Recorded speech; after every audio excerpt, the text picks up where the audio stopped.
Well, hello everybody and welcome back to the channel, guys. In the last episode, guys, of Winter Fragments, Saku and Chi, our two heroes, I guess I'm gonna call them now, our heroines, were in Chi's room getting ready to surf the net here when a certain somebody that I thought of would be the mom calls to them. So here we are, getting ready to find out what mom wants from Chi and Saku here. So let's jump in real quick, guys. So it says, Mrs. Sima, that's her name.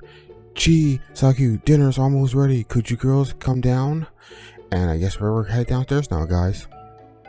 That'll be Chi's mother. It looks like Chi's big news, whatever it is, will have to wait for later. Oh man, I was hoping we would get down to the nitty gritty of this mystery that Chi has for us, guys. But I guess we're gonna have to just wait until maybe the next episode or this episode. Who knows? All right, I'm starving since somebody and I get poked by Chi in the cheek. Whoa, she just poked me in the cheek. Wouldn't let me have a taiyaki. I'll devour all of that beef tongue in no time. Dinner time, guys. I like this little background here. Like, see, you got like the moon and the clouds and like the stars and stuff like that. I don't even know if my mouse is showing up in this, guys, but I'm kind of, to be descriptive, I'm kind of like folding my mouse around and pointing at the moon here. My mouse is currently on the moon right now. It says dinner is ready. Dinner that evening is ready, or is a relaxing affair. Sorry isn't at the table, so it's just Chi's parents and me. So that this is a little, catch me up here. Mrs. Sima is a kind of woman who always paid me special attention. I think she regards me as a surrogate daughter given the amount of time I spent at her house. She certainly treats me like one. That's cool. She always fusses over me, asking me if I want my cup of green tea refilled or extra rice. Yeah, I have friends like that, guys, where I go over to their house and, they've known me for, decades, since I was a little kid, and, I eat dinner at their house. They make me a complete plate. Like, I live there every day, which is cool. Coming from any other woman, such enthusiasm might be tiring, but I've always found Mrs. Sima relaxing to be around. She practically seems to exude an aura of tranquility, with her bobbled black hair and her gentle smile. If I had to liken her to anything, I'd say she's the human equivalent of a Zen garden. And that's cool. Chi's father, on the other hand, is quite different. Mr. Sima is quiet and almost stoic. So he's kind of like that guy that just sits there and is just looking kind of heroic, and he doesn't talk very much. I can relate to that, guys. I don't really talk that much. I'm kind of stoic myself. He has a busy job, and it's rare he comes home early enough to eat dinner with his family. That's a shame. When he does get home in time for family meals, he's typically so tired he's not interested in making small talk. Mr. Sima only speaks to reassure his wife that yes, he's fine, and no, he doesn't need more food. Chi looks a good deal like her mother. They both have straight black hair, but I think her personality is more like her father's. They're both aloof. Okay. Oh, that's bright. We're back in the kitchen, guys. It looks like. Well, we're in the kitchen, guys, I should say. So what do you think? Mrs. Sima asked me as I dig into my beef tongue. Do you like it, Saku? I hope it isn't too chewy. It's fine. I think it's tasty. It tastes amazing. Are they at the table or are they sitting down? I'm confused, guys, because there looks to be standing in the kitchen, but I guess you can't really animate or show them sitting down at a table, I guess. I don't know how to write a visual novel, but anyway, I'm glad to hear, Mrs. Sima says. I know beef tongue is one of your favorites. I had to make it for you when she said you'd be coming over. It's been a long while since you last stayed the night. I really chewed on that one, guys. That sentence there. I don't know why. I know, it's like so sad. I've missed your cooking. And I've missed your bubbly personality. I also chewed on that one too, guys.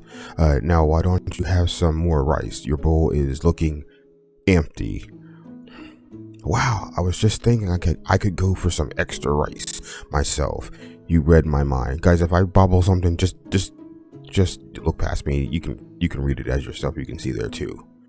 It's all part of a housewife's job. When, or indeed if, you have children of your own, I'm sure your own latent telekinetic powers will awaken. That's pretty cool. I wish I could have telekinetic powers when I have kids, guys. Mrs. Sima laughs as she retrieves my almost empty bowl of rice. She takes it to the rice cooker, which is sitting on the kitchen counter, and scoops more pearls of warm white rice into my bowl. She watches her all the while, her arms crossed. I wouldn't count on Saku, scarcely noticing what happened in front of her own two eyes. There's no way she could ever be... Is that Esper? I'm not sure what that means. I know a lot of words, guys, and that word I do not know. I have to look it up. I'm learning new things, guys. Hey, are you calling me dumb? No, I'm saying you're unobservant, incredibly so. The things you don't notice could fill an almanac. Says the girl who got taken by surprise when we met up earlier. You let out such a squawk, like a squawk. I don't squawk. Yes, you did. You totally did. Alright, girls, settle down, Mrs. Sima says. Or Shima. I'm not sure if that's Shima or Sima.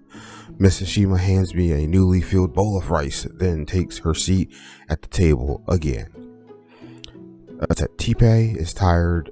Tipe is tired after work, aren't you? Tipe, dear. It must be the husband. As much as I love listening to your lively chatter, he could probably do without the noise. No, it's fine. It's so rare to see Chi in such high spirits. I'm glad to see her having so much fun, Mr. Sima says. I'll have to figure that out later. It's not like I have fun exactly. Saku's really annoying. So annoying you invite her to our house for a sleepover? I was just feeling generous. I thought she might be lonely without me. Really now? That is kind of you. I don't think you suffered fools gladly. Mr. Sima laughs. You girls are so close. I used to bicker with my friends like this when I was a boy too. It takes me back. Mr. Shima doesn't embroider his recollection, but the smile on his face doesn't waver throughout the meal. He didn't scold Chi and I, but we stopped arguing all the same. Mr. Jima's smile must have mellowed out the atmosphere. The four of us eating together like a family would. Chopsticks scraping against bowls, and every once in a while, Mrs. Sima rises to pour us some more green tea from the gentle steaming pot in the middle of the table. It's a leisurely affair, and the food is nothing short of delicious. If its happiness had a flavor, I'm sure it would taste like Mrs. Sima's cooking. I feel like I'm in heaven with a star. I like it. Cha-ching! Ooh. Okay, guys. So we're back in Chi's room. We must have had a delicious dinner, and now we're gonna get down to the nitty-gritty of what we came here to figure out at the house here. That was a good meal. I'm still stuffed. See, guys, I knew it was gonna be a good meal. I don't think I could eat another bite. Good. You've had more than enough to eat already. Wow. I couldn't help myself. Your mother's food is crazy good. You know how much I love beef tongue. You love almost anything so long as it's meaty. Yup, you know it. I flash Chi a peace sign, which makes her sigh. That's how she reacts. I good 75% of the stuff I do and say, if not more. So it's probably like more like 80% then, Saku, I'm guessing. I'm so accustomed to it, it doesn't bother me much.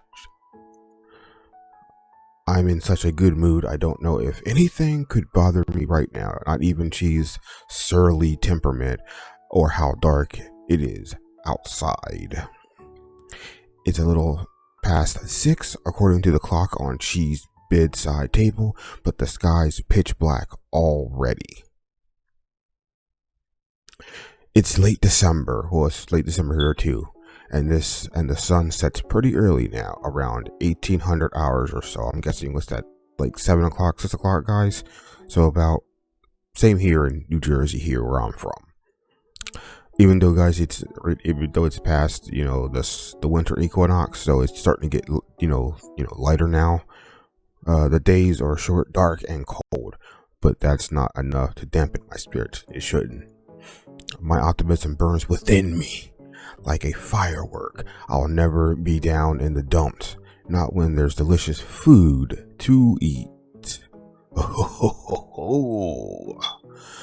Hey, Saku. She looks at me archly. She perched upon her swivel chair. She's perched upon her swivel chair, one leg crossed over the other, her knees dark and opaque beneath her thighs. She's changed out of her school uniform, as I have, and now we're both in our casual clothes, which are vastly more comfortable for lying around in. So I guess that's, like, I noticed that she's got like pins on her and everything. As much as I love Chi, I always feel a little awkward around her when she's wearing her Saint Cecilia's uniform. It's so red. It's just so red. How long are you going to lie there? I have something I want to show you. Here we go, guys. We're about to get down to it. Oh yeah, sorry, Chi. I hoist myself up from Chi's bed with more difficulty than I care to admit to, and bound or trudge over to her side. What do you want to show me? I'm really interested. So interested you forgot all about it? I have a bad memory. You should know that. I've already done awful on like tests and stuff.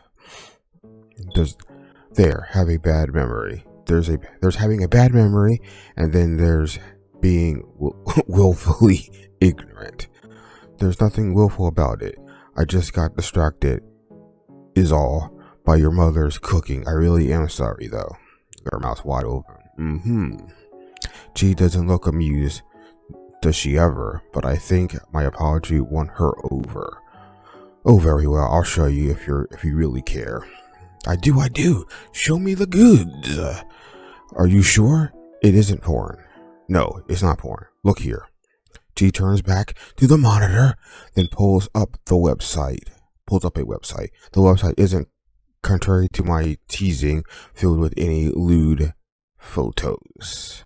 There's just a bunch of text hyperlinks set on a uninspiring gray background. What is it? Are we going to see the screen? A forum. I can see that much, but what's it for? Developers. Of what? Games? Visual novels, to be more precise. Really? Like the one I'm reading? Yes, really. It's a forum where independent creators can upload their own visual novels. That's one thing, guys, that I want to do. I really want to create a visual novel, but I don't have the skills. I could probably write like a very short one, maybe like a 5 to 10 minute one, but then again, you know, it takes a lot of skill to like come up with characters and personalities for, you know, people, you know, to read. I've had to look through some of them, and there's some interesting finds. Are these all like free games? She nods. Are they filled with cute boys? Some of them are, some aren't. Some are quite the mix. Ah, I see. What kind? That's kind of cool. So, these visual novels, aren't made by big companies then. They're by individuals mostly, or small groups of individuals. That's what I would do. I probably have to get with a small group of individuals that make my visual novel, guys. I don't think anybody will post here is affiliated with Visual Arts or Konami. People make these games and upload them for fun as a hobby. That's what I would do. Wow, that seems like a lot of work for a bunch of amateurs, especially if they're not getting paid. Well, you don't have to get paid. You can do it for fun, guys. A lot of people play guitar and teach lessons for free out there. So most of these visual novels are relatively short. See, there's my point. I would make a real short one. They tend to use, stock music and photographic backgrounds. That's probably what I would do. I guess they would make producing them more manageable. Yeah. Show me a few of them, G. I'm curious. Of course. Oh, here's the computer, guys. Windows 7, here we come. G navigates through the forum. There's so many topics and hyperlinks, it's a bit hard for me to follow. I'm computer literate, though only barely, given I don't often have a chance to use a computer. She's a lot better at tech stuff than I am.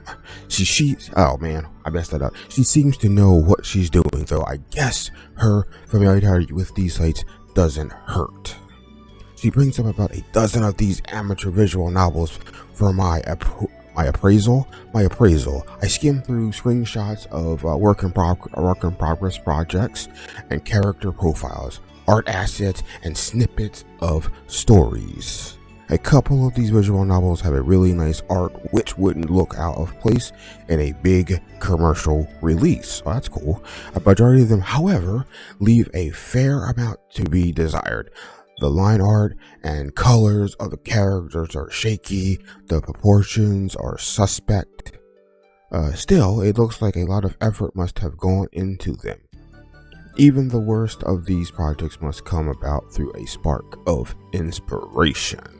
I don't think anybody would sink so much time into telling a story if they weren't passionate about it. That's true, guys. I think if you were passionate about something, even though you're not very good at drawing, or you've got not very good storytelling skills, I think you're trying, and maybe you can flesh it out later when your skills develop. You can always come back to a previous project to make it better, like all the rest of them that you made since you made the first one. Gee, so what do you think? These people must have a lot of free time on their hands, mustn't they? I'll say some of these games look like must have taken a long time. It's crazy cool, though. I applaud their enthusiasm. I thought you might say that. You know me so well. Hey G, I kinda wanna check out some of these games. You'd wanna download a few? We could do that, I suppose, but I have a slightly different idea. Like what? Well, just a fancy, really. You don't have to agree if you're not interested, but finding these forums got me thinking. You like writing and I like drawing. We've both read a few Otome games, so we know how they work. Winter break starts today, so we have a couple of weeks off school. I don't have any plans, and we're not spending much time together lately, so I thought it might be fun if we made a Otome game of our own. We could upload it on this forum when we finish and ask for feedback. What do you think? Does it sound like a good idea? Wow, Chi must be really earnest about this idea, because she's actually blushing like all the way to the tip of her ears. It's such a endearing sight, I can't help but grin. She's right. We haven't spent much time together these last few months. We used to be inseparable, but that was back in middle school. We're high schoolers now, and we got to go to different schools. We can't eat each other's lunch in the plaza anymore, or have joint study sessions in the library. We're both busy with homework and club activities, and she even has cram school. She and I haven't exactly drifted apart, but I have been missing her. It's nice to know that she's been missing me too. I'm not about to turn her down, not even I've been wanting an excuse to spend more time with her. Okie dokie, let's give this a whirl. It sounds like fun. And guys, that's where I'm going to leave it off today. Hope you've enjoyed this episode, guys. If you did, please leave a like on the video, leave a comment below, and don't forget to share the video with your friends, guys. And as always, guys, stay safe out there, and I will see you in the next episode of Winter Fragments. Bye, guys, and stay safe.